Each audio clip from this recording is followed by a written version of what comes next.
Live at lesliemarshallshow.com. Call in with your thoughts at 888-6-LESLIE.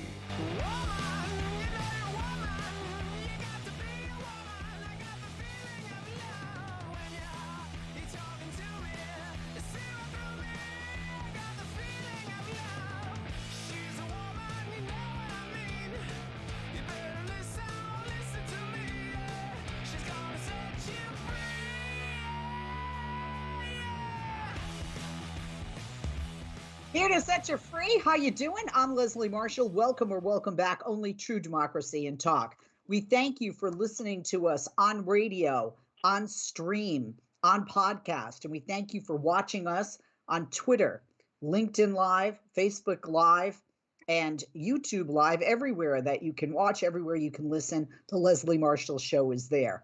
Have a very important guest joining us today, and it's good to have him back with us. He is Tom Conway. He is president of the United Steelworkers. They're North America's largest industrial union. They're 1.2 million members and retirees strong in the United States, in Canada, and even the Caribbean. They proudly represent men and women who work in nearly every industry there is, and nearly every industry that truly touches our lives. Now, President Conway is the union's most experienced contract negotiator in steel, aluminum, oil, and other major industries where USW members work, often directing bargaining during crises. Check out their website. Learn a lot more about the USW. They're not just about steel. USW.org. That's www.usw.org. And please follow them on Twitter and Instagram so you can stay up to date what's going on. Maybe it's an opportunity you want to take as a worker. Go to @Steelworkers and follow them there on Twitter and on Instagram, @Steelworkers. More than a pleasure to have back on the show, President Tom Conway, President of the USW. President Conway, thank you for joining us again and welcome. I know you're really busy and I appreciate you taking the time. Good afternoon. Oh, it's good to be back with you, Leslie. I appreciate it. And more than appreciate you and having you with us. You know, right now, when we look at our society, there are huge challenges out there. Challenges with the economy, challenges with economic inequality, challenges on a human level and not just economic level. When we look at the toll here in the United States and throughout the world that's reverberated as a result of Russia's invasion of Ukraine, the list goes on. Now, here in the United States specifically, and in Canada and the Caribbean, where there is union representation, there are workers and unions with those workers and representing their workers taking matters into their own hands. And they're doing this to improve their lives and fighting for social justice, economic justice, and they're doing it on a much wider scale. So let's first talk about how organizing unions can be one of the surefire ways to improve wages, to ensure safe working conditions, to ensure that you have somebody to speak for you, have that voice on the job. And this is across a wide variety of sectors. Let's talk about people who are really looking to their collective power in collective bargaining and in organizing unions in industries across the board in this nation and in Canada and the Caribbean as well. Yeah, look, I think we are at a sort of a bellwether time in the nation, and it comes about after some decades of malaise and stagnation, and people just feeling that corporations got a little too much power, a little too much control in Washington, and average people just weren't getting a fair deal. And in some ways, the pandemic highlighted it, and it gave people a sense about what work could be like, how it could be different. And so we see a lot of unrest. And while there are a lot of job growth, and in the last couple of job reports have been good and people are coming back to work, there still is a big spread in inequality. And when you compare what sort of the top of the companies are taking for themselves and what the top of the society still takes for itself, workers are still struggling. And so, inflation brings a highlight to it. And I think actually in some ways the advent of social media has made organizing a little bit different. People can have discussions with each other, particularly in an economy that's so spread out, and there aren't as many workplaces together. People are able to have a discussion about their common interests online. So we see a real interest in organizing, and not only do you see it in Starbucks and Amazon and places like that, but a lot of shops who really sort of understand, well, this company I work for is making a lot of money and really not fairly sharing it. And so we see more strikes happening. We see more people organizing and understanding that, the statistics are what they are. If you're in a state that is not a right to work state, and there's, you can have a 10, 13, 15% wage premium over those other states. And frankly, that's hard to ignore. And you're going to have a benefit package and some sort of a pension package and some kind of security. And those things come with the union contract. And people are beginning to understand that and act on it. So we see a lot of action going on in the economy. And I think it's healthy, it's good, it's how you grow a middle class. I think this administration fully understands that. It's why they promote unions so widely. It's why this president talks about unions a lot. He sees it as a path to rebuild the middle class and to try and put some power into the hands of workers. And look, unions are essentially a democratic organization, and people can come together, work together, and reach an agreement with their employer. And it doesn't always have to be contentious. If you think about the company that you work for, the officers who run that company, the executives, they all have contracts with that board of directors. They have employment contracts. And that company, wherever it does business with a vendor, with a supplier, with a customer, they do it on the basis of contracts. But the only place they don't want a contract is with their workforce. They don't want to be bound to do what they say they're going to do, and they want flexibility to take it away if they want to. And it's just sort of a foolish approach to think, well, you do business by contracts everywhere else in every relationship you have. Yep. But for some reason, you don't want to have that binding contract with the people who really essentially run your business for you every day. And so I think people are beginning to understand, I'm no different than anyone else in this relationship. And I deserve to share in it fairly and know what that's going to look like. And so I think that's out there. Oh, no, I agree. And a testament to not just you, but, as the president of the USW, but, unions across the board. And like you said, this administration, and especially those states that aren't right to work, that do have the opportunity for people to unionize. In the last fall, 700 workers at Bobcat in Bismarck, North Dakota, they voted to join the USW. Last week, 200 more at a Bobcat facility in Rogers, Minnesota, did the same thing. But it's not just places like Bobcat where somebody wouldn't raise an eyebrow to the unionization there. This raised eyebrows. Football players in the USFL organized with the USW last year. And this year, they overwhelmingly ratified a first contract to help provide safety and stability to their jobs. And now I'm hearing players in the XFL are also looking to join the USW. People don't think football when they think steel, because USW is not just about steel. It's about workers. It's about worker stability and worker safety. Yeah, look, those people playing that game, those guys are essentially workers, and they are out there in some ways just putting their lives on the line. They risk their bodies and bodily harm, and it could be career-ending for them in a second. So they really have been sort of, in many ways, taken advantage of, particularly these leagues, the USFL and the XFL.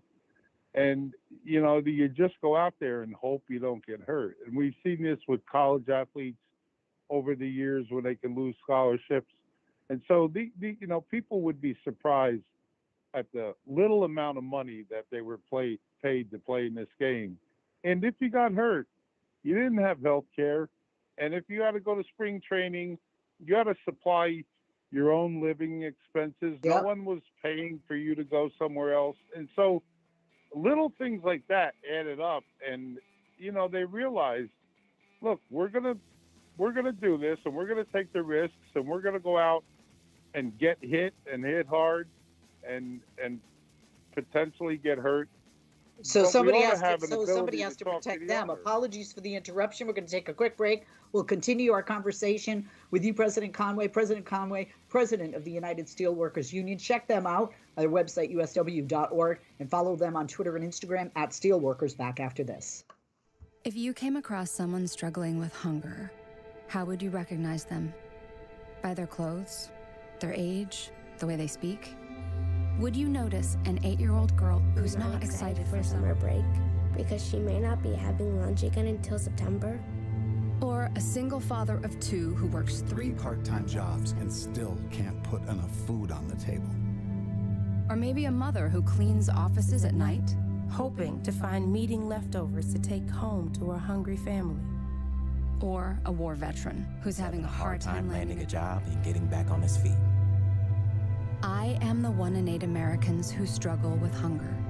People you pass by every day but never knew were hungry. I am hunger in America. Hunger can be hard to recognize. Learn why at IamHungerInAmerica.org. Brought to you by Feeding America, 200 Food Banks Strong, and the Ad Council. Mama, what does the chicken say? Chicken. Oh, okay. When the wolf? Oh, a wolf. Ooh! What about the tiny dog? Cat? Owl? Dolphin? What does the turkey say? Whale? Yeah, whale sound. Do the giraffe. Giraffe, really? Okay. Giraffe. You're not going to get it all right. Just make sure you nail the big stuff, like making sure your kids are buckled correctly in the right seat for their age and size. I'm Rick Smith, and this is Labor History in 2.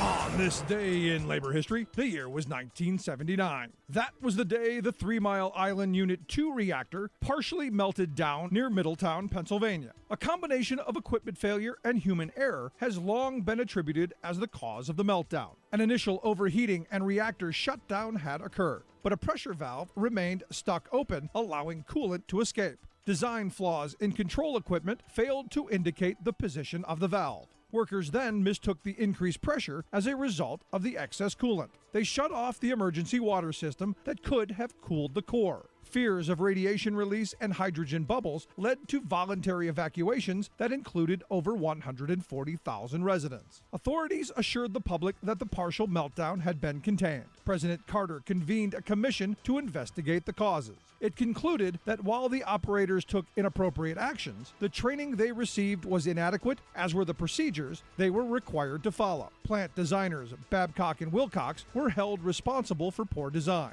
The company failed to notify operators of repeated valve failure and a previous near duplicate of the potential catastrophe at the Davis-Besse plant. Metropolitan Edison, General Public Utilities, and the NRC were also held responsible for poor quality control, poor maintenance, communication lapses, and poor training. Fears regarding public health and safety intensified, fueling health studies of those exposed and the anti-nuclear power movement. The aftermath brought about sweeping changes involving emergency response planning, reactor operator training, human factors, engineering, radiation protection, and many other areas of nuclear plant power operations. It also caused the NRC to tighten and heighten its regulatory oversight. All of these changes significantly enhanced U.S. reactor safety.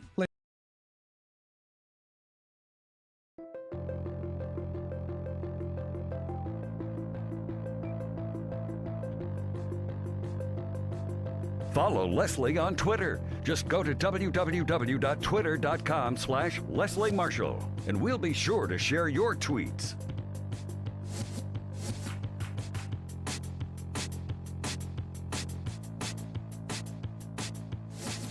We are back with President Tom Conway, President of the United Steelworkers, the USW, North America's largest industrial union, over 1.2 million members in the United States and retirees in the United States, Canada, and the Caribbean. Please check out their website, usw.org, and follow them on Twitter and Instagram at Steelworkers. President Conway, before the break, and for those just joining us who missed the first segment, we were talking about Bobcat in both Bismarck, North Dakota, and Rogers, Minnesota, facilities that have added a total of 900 workers to join and voted to join the USW. And so did football players in the USFL, the United States Football League. They ratified a first contract to help provide safety and stability to their jobs. Players in the XFL are also looking to join the USW. President Conway, we're up against a break. Apologies for the interruption. Please continue in your remarks with that, because, I know some people think NFL players, they're millionaires. Not the case. Yeah, the guys at the top are, but not the people starting out. Like you said, many times they don't have health care. They have to buy their own. They have to move themselves from location to location. And it's pretty hard when you're starting out in professional sports. It's very true, not just in the NFL, but that's a perfect example. And it's a wonderful thing that they unionized, and hopefully other players, other leagues will do the same. Yeah, look, I think you're seeing that across professional sports in a lot of areas. And, every team's got a headliner and someone who's making a lot of money, whether it's a quarterback or a star player, but the bulk of that team aren't paid anything like that. And they're standing there on that line and they're taking hits and they're guarding and protecting. And so they really are going to work every day, whether it's in a practice session, whether it's at a game. And they got a right to sort of look out for themselves and make sure that in this condition that they're playing, these pretty dangerous conditions, that things are as good as they can be. And so that's what these players look to do. And we've seen it in other areas too. The National Women's Soccer League recently joined the AFL-CIO. They highlighted for this country the disparity between women and men in the same sport, and that women's team was winning all the time and paid a fraction of what the men were getting. And so they are using that to highlight that issue in this country, and still women paid 82 and 83 cents on a dollar. And they've had very important breakthroughs on it.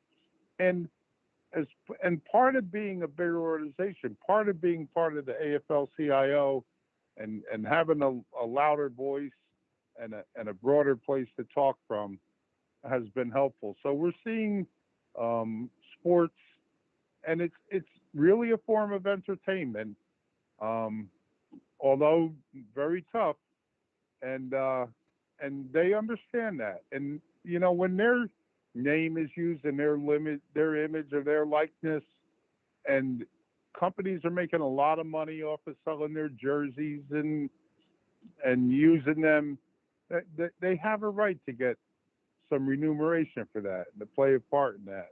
And so I think we've seen that in college sports and certainly here in the professional league. So it's just another group of workers that we can help. And we've been, happy to have them join us and work together with them. No, absolutely. I think it's awesome for them and for the USW. We talk about trade a lot, right? And we talk about bad actors like Russia and China. We'll talk about some more specifics regarding trade with Russia. But I want to congratulate you. President Tom Conway was appointed to a key trade panel, the White House's Advisory Committee for Trade Policy and Negotiations, the ACTPN. Tell us about your position there and what this committee, hopes to do, or what you hope to do being a part of it. Look, this is a committee that will advise the United States Trade Rep, and right now that's a woman by the name of Catherine Tai. who is essentially the country's lead bargainer, the lead negotiator on trade issues around the world. And so, they put together an advisory committee to talk to us, and really for the first time in a long time, there's some labor folks on there. And our union has been very active on trade issues for decades now, and we have filed lawsuits and petitions, and before the International Trade Commission and the WTO, and we largely were made up of a lot of trade impacted industries: steel, aluminum, cement, others. And so we had to become very proficient, very sort of expert on this, and not many other unions have played in this field the way we have. So look, I'm happy to join it. I have spent a lot of time working on trade issues in my career. I get along good with this administration, particularly with the Ambassador Tai. And I think we're going to be able to have a positive role and consult with them as they're trying to find their way through look, trade is a tricky business, and the world sort of needs to trade with each other, but on a balanced basis and on an honest basis and on a rules-based basis. And I think when those things are aligned, then it can be fine. The U.S. can export, the U.S. can import where it needs to, but for too long, we've been out of balance. And anybody who wants to can ship what they want here, and then we get restricted when we're going the other way. And that sort of paradigm needs to get broken down. So I'm looking forward to the work we do there. Yeah, I mean, obviously, we need to be exporting more than we're importing, and we need to change that deficit. That's certainly an offset. When you talk about trade, people don't understand the effects necessarily of unfair trade, which USW, you, and all of the members have firsthand experience with. That's dumping, illegal subsidies, global overcapacity. All of that undermines jobs. It jeopardizes the communities for these workers. And you guys working with USTR to shape trade policies going to help ensure workers' concerns remain at the forefront. So I said we're going to get back to Russia. So let's do that. Let's just use we you know what, we're coming up against a hard break again. When we come back, We're going to take a break, and when we come back, I want to talk about Russian aluminum exports and how they harm domestic workers and how they harm industries. They also prolong war. The revenue that they're generating continues to fund Putin's war machine, which continues to hurt innocent men, women, and children in Ukraine and even in Russia. We're going to take a break. We'll be back. I'm Leslie Marshall. When we come back, we'll continue this conversation, and we'll talk about why trade and trade policies and fair trade policies are so essential. I just touched on a few things just with Russia and just with aluminum. You know what else Russia's doing? You know what China's doing? We'll be back with an authority on this, and that's Tom Conway, president of the United Steelworkers. The USW, like I said, is North America's largest industrial union. Check out their website, usw.org, and also follow them on Twitter and Instagram at Steelworkers. Back after this. The Alzheimer's Association and the Ad Council present the story of Tom and Levi. Tom is the smartest man I know. He's been a professor at 2 major universities, been a teacher for over 40 years. One day, he told me that he was having problems in his classes. I think one of the students had asked the question and he didn't remember the answer. And I also noticed that he was letting his class out earlier than they were supposed to let out. And he was telling them that he was doing it as a favor to them, but I think in reality, he just wanted to get out of there. I was really starting to worry because I saw something was wrong. Levi and I talked about how it would change our lives, but he was there beside me, and my love for him was just immense. When something feels different, it could be Alzheimer's. Now is the time to talk. Visit alz.org/ourstories to learn more. A message from the Alzheimer's Association and the Ad Council. What grows in the forest? Trees? Sure. Know what else grows in the forest? Our imagination, our sense of wonder. And our family bonds grow too. Because when we disconnect from this and connect with this, we reconnect with each other and build family memories we will carry with us forever. The forest is closer than you think. Find a forest near you and start exploring at discovertheforest.org. It's easy. Just put in your zip code to find family-friendly outdoor destinations near you. You'll also find guides to free activities, games, and amazing forest facts. Give the magic of the outdoors to your kids and reconnect with your family. Find a forest near you at discovertheforest.org. That's discovertheforest.org. Brought to you by the United States Forest Service and the Ad Council. It's always useful in a moment of national urgency to have level-headed experts explain what's happening. Experts like extremist right-wing politicos. For example, when two high-flying banks crashed this month, these screechers flocked to blame it all on their latest ideological bugaboo, wokeness. Their loopy contention is that everything bad in our country is happening because such institutions as schools, libraries, corporations, and even banks are responding to America's long history of systemic inequality by pursuing politically correct policies, promoting liberal values like fairness, equality, and diversity. Hello, oppression of the many by the few is in fact a reality in America. 2, pursuit of those liberal values is what makes America historically important. And banks? You're seriously asserting that high finance is now motivated by a liberal share-the-wealth mentality? Yes, indeed, squawk the self-proclaimed knowledgeable ones, singling out the recently failed Silicon Valley Bank. They were among the most woke banks, moaned a GOP lawmaker who specializes in conspiracy theories. Governor Ron DeSantis piled on, barking that this bank, they're so concerned with diversity and all kinds of stuff. Then Donald Trump offered his usual deep assessment, lecturing that the collapse is, quote, what happens when you push leftist woke ideology. Bovine excrement. As has now been documented, these banks were not woke, but greedy, incompetent, and reckless. Worse, our bank regulators had been intentionally put to sleep by a 2018 law that specifically let such banks escape careful public supervision.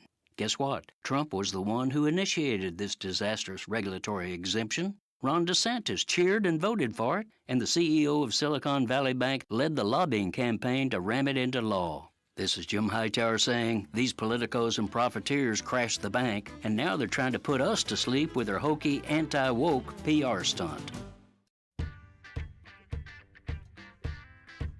If you miss Leslie on TV this week, catch up at lesliemarshallshow.com.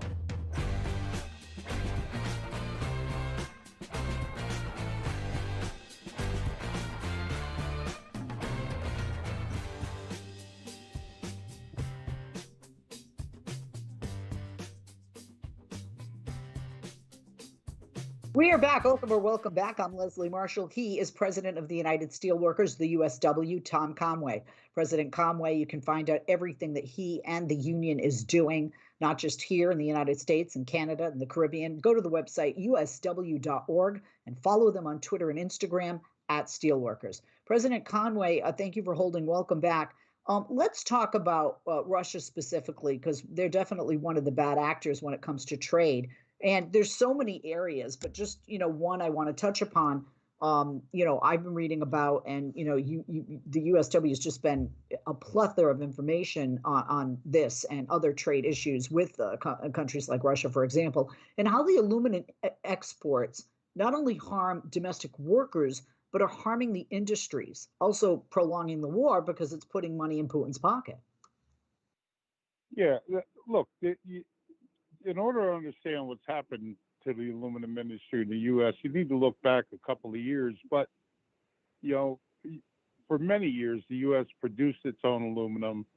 It smelted its own aluminum. It had operations to make it. And then slowly, they began to close. And they began to close because there were sources of cheaper aluminum made in other places with far less environmental regulations or labor regulations. And so we're now down to about 4.5 smelters operating in the country. And one of the most recent ones to close was the last smelter in America that made what's called a high purity aluminum, which you need for aircraft and for military applications, and the F-35 was made with this material. And so America doesn't make it anymore. And it's either going to come from China or Russia. And there comes a point in time when the country has to say to itself, well, that's just bizarre. I mean, that is crazy to think that we're going to have to rely on what could potentially be an enemy, or certainly someone that we could be in contention with, for a material as fundamental as something we need for our military strength, let alone just our regular commercial strength.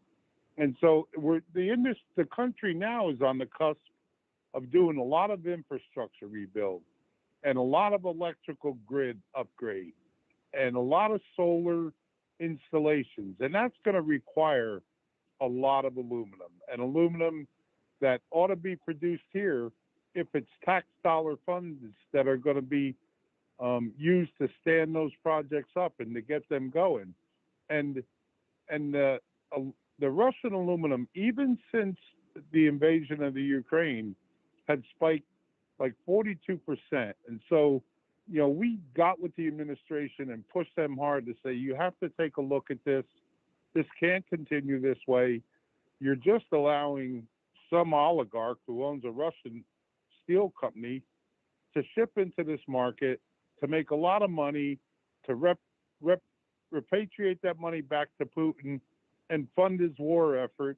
And it's just a self-defeating cycle that you have going on here. So between the Department of Commerce and the United States Trade Rep, we finally got some tariffs put in place about a month ago, a 200% tariff on Russian aluminum, which should slow it down significantly. And while I think it should have been a complete sanction, we got to make sure that it doesn't ship through other countries and come in other ways. And that's a sort of common tactic in trade. But the next thing the country needs to do is look at its smelting capacity and invest in it and build a smelter. A company needs to stand one up. This isn't something that the government on its own should do, but it could do it in partnership with private enterprise. And we could put a smelter back online and begin to make the products that the country needs on a day-to-day basis, and provide good works and a good union shop and a good living for the folks who build it, the folks who live there, and the community around it. I mean, this is not rocket science. And people sort of fundamentally understand that if you don't make something in your own country, you're going to be reliant on someone else for it. And you sort of got to take care of yourself first before you just throw your markets open in that way and leave yourself so vulnerable. And Russian aluminum was a classic case. So we've seen that play out in product over product, but this one in particular, given its usefulness to Putin in wartime and the spike that it was doing, it sort of needed to get dealt with. And so the country finally recognized that this is a national defense item, and under that section of the law, Section 232, they put a heavy tariff on it. And so hopefully we turned a corner on aluminum, and we'll start to dig ourselves out of that hole. I want to thank you, President Conway, as the leader of the USW, for advocating for those restrictions on Russian imports after the trade actions were announced in February. Like you said, it's not everything that you want. It's not a panacea at all, but it certainly should help. Is it true that the USW is also now similarly calling for restrictions on petroleum imports? Look, we have petroleum here. We have refineries. The refineries are sort of slowing down. There is a transition that's undeniable that's going on. But why we would be bringing oil in from other parts of the world when we have our own here, it can be refined. Our refineries are, in good shape. And so just the whole idea of going and drilling somewhere else and then bringing it into here in a finished condition, people are always concerned about fossil fuels. But if you're just taking the fossil fuels from somewhere else on the planet and then bringing them in, you're not solving a carbon problem. You're not solving a fossil fuel problem. And just importing it, typically when you're taking these places, taking it from other parts of the world, you don't have the conditions and controls and regulations that you do normally here. And so, look, it shouldn't be viewed as any other fundamental input that we have in the country. And so, oil is something that we watch closely as well. Let's talk about the workers because they're using their activism. We talked about right to work states, and the workers out there are using this activism to roll back bad laws such as RTW. They've done it in states like Montana. They've done it in states like New Hampshire. They've pushed back the right to work to protect their ability to work safer and have safer working conditions, to have higher wages. And now there are those in the state of Michigan that are fighting to repeal the right to work laws in that state as well. So talk to us about that, but also President Conway, so that people understand corporations are pushing to ram through right to work legislation state by state.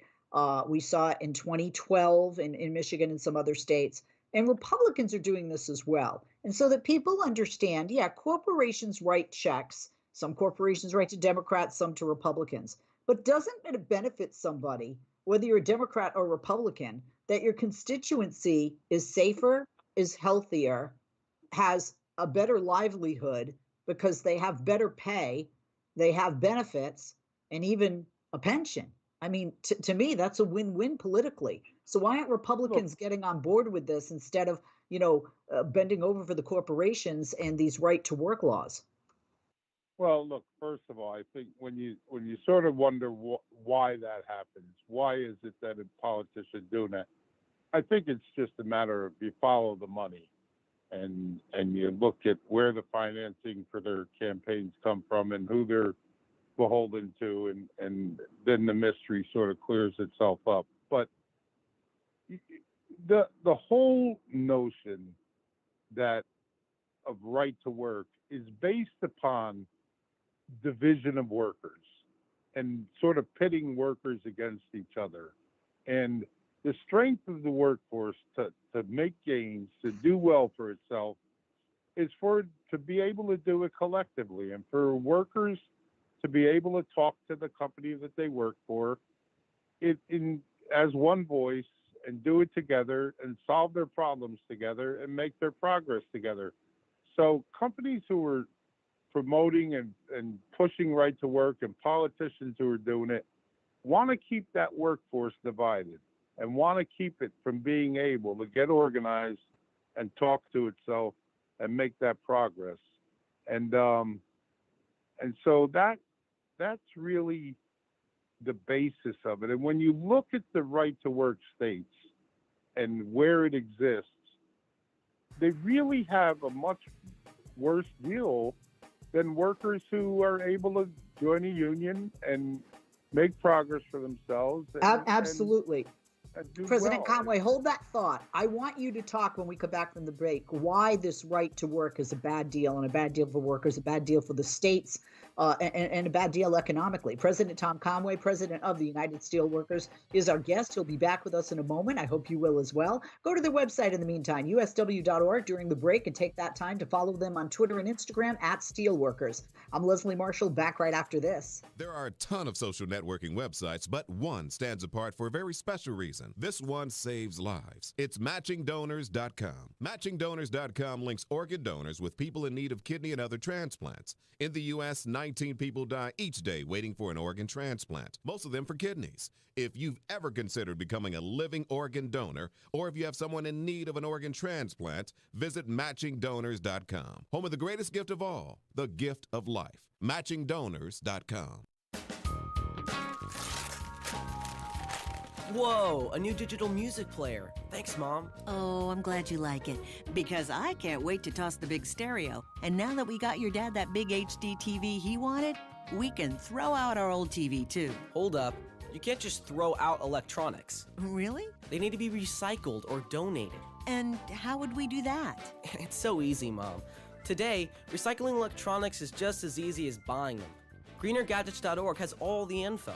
We just enter our zip code to find a certified recycling center nearby. There are thousands of them, and new ones are being added all the time. Some of our local stores are even certified recycling locations. I like that. Did you know that some of the stuff in our old electronics could be used to make new products and conserve natural resources? Well, okay then. Let's gather them up. What was that website again? GreenerGadgets.org. We just enter our zip code and go. 911, what's your emergency? America's healthcare system is broken and people are dying. Welcome to Code WAC, where we shine a light on America's callous healthcare system, how it hurts us, and what we can do about it. I'm your host, Brenda Gazar.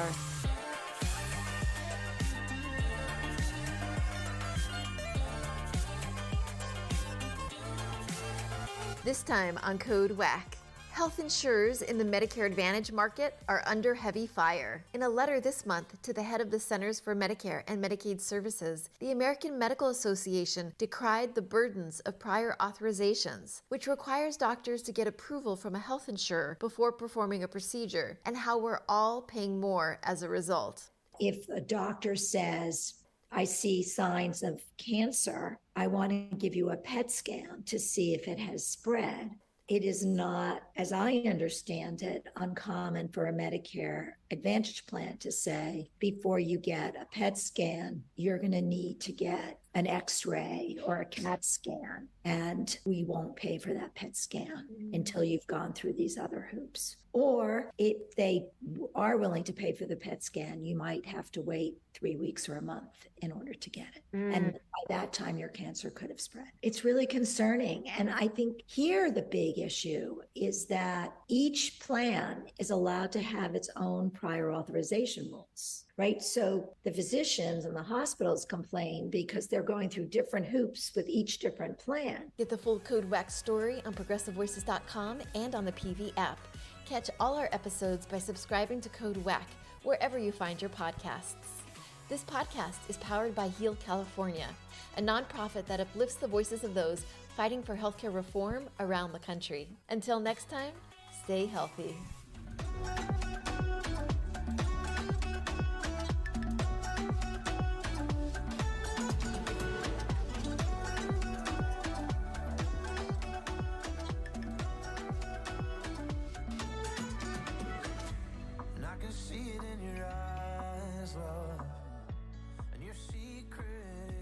We are back on Leslie Marshall, and the we is he, Tom Conway, president of the United Steelworkers, the USW, North America's largest industrial union, over 1 million members and retirees strong. President Conway, thank you for holding. Welcome back again. Apologies for the interruption. You were talking before the break about RTW, the right to work laws in various states. They've been pushed back and appealed by workers protecting their rights in states like Montana and New Hampshire. There's a fight for that in Michigan. But you were talking about how the right to work laws actually hurt workers. It's not what is being promised by the corporations and the Republican politicians. Tell us about that. Look, people just do better when they do things together, and they can make progress. And I think people can see that out of a lot of different movements over the years. And frankly, within the labor movement in the 30s and 40s and 50s, and the growth in the way wages were. And when people talk about kind of good times and nostalgic times, a large part of it was that there was a lot of strength in unions. And during the last couple of years, corporations have worked hard at trying to crush unions, their ability to bargain with companies. And people need to stop and think for a second that if unions were so ineffective and they weren't making a difference in the lives of people, why would the companies fight about this so much? They would just kind of step back and let it happen and wouldn't pay attention. But they will invest millions of dollars to hire firms and law firms and union busters and go to any means to stop that workforce from getting together. And so it's why they promote the right to work laws, so that they can drive that wedge. And if people would stop for a moment and think about, look, we are just much stronger as a group. We're much stronger as a team. We can have much more influence than we can individually. And this is not about people losing their individualism. They actually gain much more strength and much more ability to stand up as an individual when they're together in a group. So it's been a poisonous thing in the country, the whole right to work phenomenon. But it is powered by a lot of money, and it's powered by corporations who have gotten a stranglehold on the governments in so many different administrations. And it's not just one administration or Republicans or Democrats. This goes back for quite a while now. So I think that's part of the trend that you're seeing. You know, when Starbucks started out, it was a well thought of company, and they had little stock options, and they had some tuition assistance, and people liked being a barista in that place. But as time went on, the company saw how to squeeze that workforce and how to put them on 20-hour shifts in order to avoid paying them health care, or never take them over 32 hours so they didn't have to give them a benefit, or never give them a schedule so they would know when they could have time off and some quality of work life with their family. And that insidious creeping in and eventually taking away sort of the good parts of that job, that happens constantly in this country. And that's what a union can prevent. It can at least force that company to sit down and talk to that workforce rather than decree what it's going to do. And it gives the workers a sense of balance and a sense of power. And look, unions can't always stop bad things from happening, but they can stop it from just happening to them with no voice at all. And I think therein lies the power and the strength. And generally, even if you're not a big supporter of a union, people look at it and understand, well, union workers generally do significantly better than non-union workers.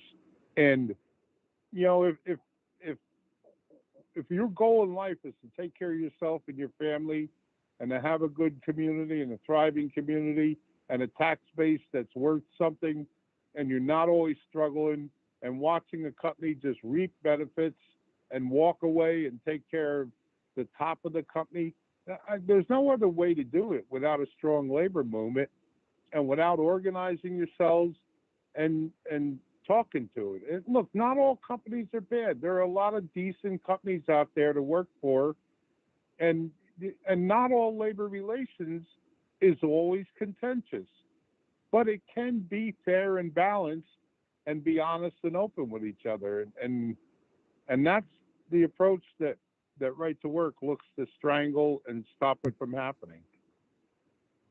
Yeah, you only do that when you feel very threatened by it, right? Let's talk about something that hasn't been talked about as much. I don't think it's been on everyone's radar, and we want to change that today. I was very impressed by this, always impressed by you, President Conway, and the USW. But the USW members have been fighting for something, like I mentioned, that's less publicized, but certainly equally needs legislation. And that is bills to help veterans. Now, I know there is the Federal Uniformed Services Employment and Reemployment Rights Act, USERRA, that helps veterans to secure jobs, but it does not offer details on benefits and services. So can you talk about how the USW is fighting for bills to help veterans? Because, you know, I don't think a lot of people know about this. At our last convention, last year the union comes together, and every couple of years we come together as a body, and delegates from each local union and make decisions about how the union will move forward. And at that convention, the local unions wanted to establish a veterans committee in each of their local chapters or local unions. And so we did that. And there are a lot of returning veterans with the end of the Afghan war, the Iraq war. There are a lot of women and men who are returning to the workplace and taking a job in the workplace. And there are many who are struggling with that return, but just as many who come in and take a leadership role and have a good set of skills. But oftentimes it's not very organized about where the resources are. Where do they get help in the VA? Where can they get help in the community? Where can they learn what their rights are? And so we passed some laws in New York and now in other states that said that needs to be posted in the workplace. And so veterans who return have a sense about where they can reach out, where the resources are. The union can help them find those things. And so we're sort of moving forward and on a lot of veterans issues. Look, they are, these are people who served time, did a good job for the country, and so should not come back and have to struggle and find out, well, where do I get resources? Where do I get help if I need help? Where, there are there's a fair amount of mental health issues out there when you look at people who are standing on corners with their hands out, and a lot of them are veterans and yes, a lot of female veterans.